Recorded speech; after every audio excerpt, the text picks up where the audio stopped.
दोस्तों, करणी सेना का कार्यक्रम हुआ, अच्छा खासा हुआ। मैं नो डाउट मैं अच्छा खासा मानता हूं। जिस काम का भैया उन्होंने बीड़ा उठाया, बीड़ा क्या, जिस उम्मीद के साथ, जिस उद्देश्य के साथ किया, वो ठीक ठाक था। एक जगह सिमटे रहे, वहीं से चीखते रहे, चिल्लाते रहे, ये तक कहते रहे रामजीलाल सुमन से माफी चाहिए, माफी मांगनी पड़ेगी, स्वाभिमान रैली है, स्वाभिमान रैली और ये रैली वो रैली। वो बात अलग है कि जितना क्षत्रिय समाज है उसका 1%, सिर्फ 1% आगरा पहुंचा था, जो ये बताता है कि करणी सेना और क्षत्रिय समाज में कितना अंतर है। मैं पहले दिन से आपको बता रहा हूं कि इस पूरे मसले को क्षत्रिय समाज से ताल्लुक रखने वाले लोग बहुत अच्छे से समझते हैं। वो जानते हैं ये मुद्दा राणा सांगा से शुरू नहीं हुआ था, ये औरंगजेब के उस मुद्दे से शुरू हुआ था जिसमें एक वर्ग विशेष को जानबूझकर सियासी बढ़त बनाने के लिए बीजेपी इस्तेमाल कर रही थी। अब जब पन्ने पलटे गए तो यकीन मानकर चलिए कौन निकल कर आएगा। राजा महाराजा कौन थे? क्षत्रिय समाज से ही थे। इनके समाज से तो थे ही नहीं, तो क्षत्रिय समाज से थे। तो क्षत्रिय समाज के कुछ भाई पन्ने पलटेंगे तो इतिहास निकलेगा। अब इन सब के बीच करणी सेना पहुंची, उसने तमाम चीजें कही। कुछ मैंने कहा ना, जिनको ज्यादा दिहाड़ी मिल गई थी वो ज्यादा बोल रहे थे। तो इनको लेकर समाजवादी पार्टी के खुद रामजीलाल सुमन से लेकर धर्मेंद्र यादव ने मोर्चा खोल दिया। और जो हुआ है, यकीन मानकर चलिए आपको अपनी आंखों पर विश्वास तक नहीं होगा। नमस्कार, मैं हूं प्रज्वल गौतम और आप देख रहे हैं न्यूज सर्किल। पहले मैं दिखाने जा रहा हूं न्यूज 18 की एक खबर है। इस खबर को देखते ही समझ जाएंगे क्या करने की कोशिश की जा रही है, वहां पर क्या कुछ किया जा रहा था। तो देखिए, न्यूज 18 उत्तर प्रदेश उत्तराखंड की एक खबर है।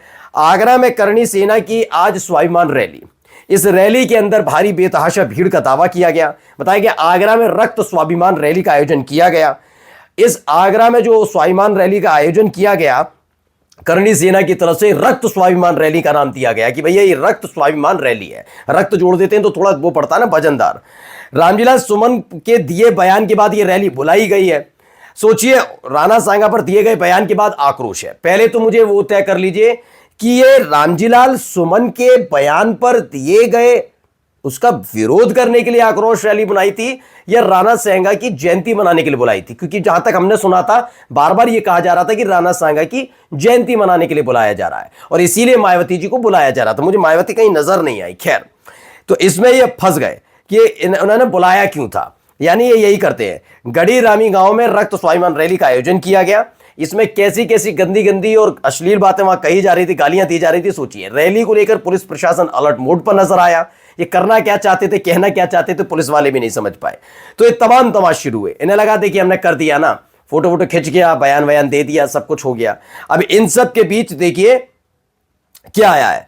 धर्मेंद्र यादव वो लिखते हैं, अमित यादव वो लिखते हैं, जर्नलिस्ट हैं। धर्मेंद्र यादव ने करणी सेना, इन्होंने कहा चटनी सेना को समझा दिया। पहले चटनी सेना क्यों कहते हैं आपको तो पता ही होगा ना।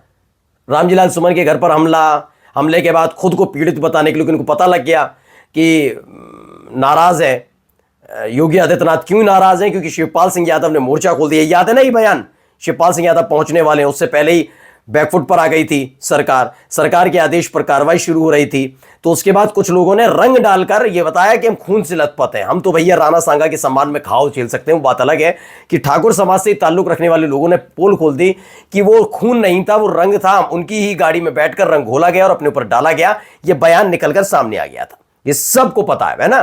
तो इसीलिए इन्हें चटनी सेना कहा जाता है। धर्मेंद्र यादव ने कहा कि अगर वो सोचते हैं रामजीलाल सुमन जी पर अत्याचार कर लेंगे तो वो गलत फहमी में है।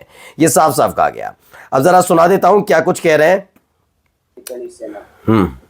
और जिस तरीके का अराजकता और गैर कानूनी तरीका अख्तियार किया हुआ है, सरकार चाहे तो 1 घंटे भी ये सेना न चले, लेकिन खुद उत्तर प्रदेश के मुख्यमंत्री जी और उत्तर प्रदेश की सरकार इस चीज को प्रोत्साहित कर रही है।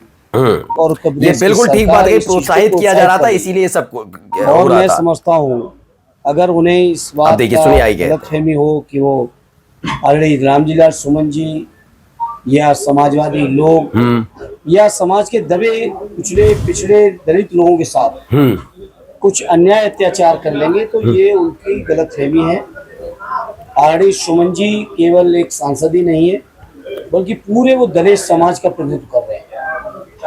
अगर उन्होंने कोई बात कही है, ऐतिहासिक साक्ष्यों पे कही है, तो उसकी चर्चा हो सकती है, बहस हो सकती है। लेकिन जो तरीका अख्तियार किया हुआ करणी सेना ने, वो कहीं से ना लोकतांत्रिक है, तो लोकतांत्रिक कहीं से नहीं है, साफ साफ कहे। सूर्य समाजवादी लिखते हैं अगर वो सोचते हैं रामजीलाल सुमन जी पर अत्याचार कर लेंगे तो गलतफहमी में।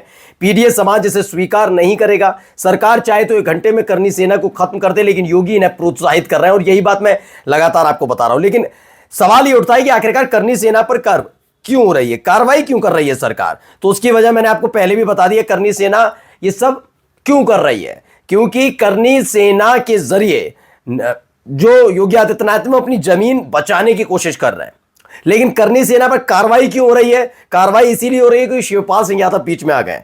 अब देखिए रामगोपाल यादव क्या कुछ कह रहे, सुनिए। सेना का जो प्रदर्शन है वो उत्तर प्रदेश सरकार द्वारा प्रायोजित है। सुन लीजिए। सरकार का समर्थन न हो तो लोग हथियार लेके उस दिन जिस दिन मुख्यमंत्री आगरा में हो और आगरे की सड़कों पर चप्पे पर उत्तर प्रदेश की पुलिस लगी हुई। सुनिए, हाँ बिल्कुल सही बात है। 12 किलोमीटर पुलिस के साथ लोग तलवार लिए हुए जेसीबी मशीन को लेके हजारों की संख्या में चले आए और उन्हें रोका न जाए। तो ये साफ है कि इसके पीछे सरकार का संरक्षण है।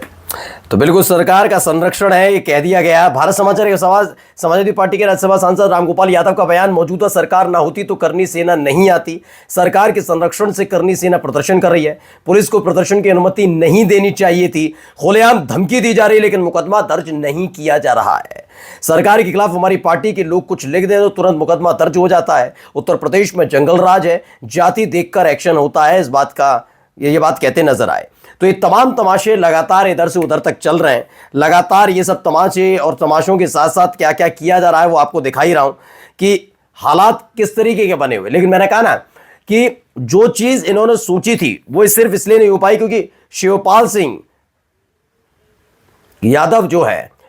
सिंह यादव ने जो ऐलान किया उसके बाद से अब हालत देखिए।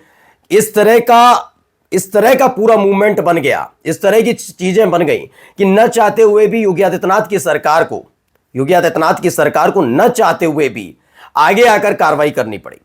करनी सेना के उन तमाम कार्यकर्ताओं के खिलाफ वो बात अलग है कि कहीं ना कहीं, ये मैं पहले भी बता चुका था कि अगर कोई ऐलान किया गया है और जहां पर कहा जाता है कि क्षत्रिय ठाकुरों पर रहम बरतती है ये सरकार, ये तमाम चीजें होती हैं, ये कहती है ना, जब ये कहती है सरकार, तो ऐसे में अगर करनी सेना अपने किए गए ऐलान को नहीं पूरा कर पाती तो सरकार पर सवाल उठता, यानी क्षत्रिय समाज योगी आदित्यनाथ से नाराज हो जाता। तो पर्दे के पीछे रहकर थोड़ी मोहलत तो दी गई, लेकिन ये कह दिया गया संभल कर रहना, आपकी सुरक्षा आपकी हाथ में है, क्योंकि शिवपाल सिंह यादव का ऐलान है जिसे काट नहीं सकते। नमस्कार।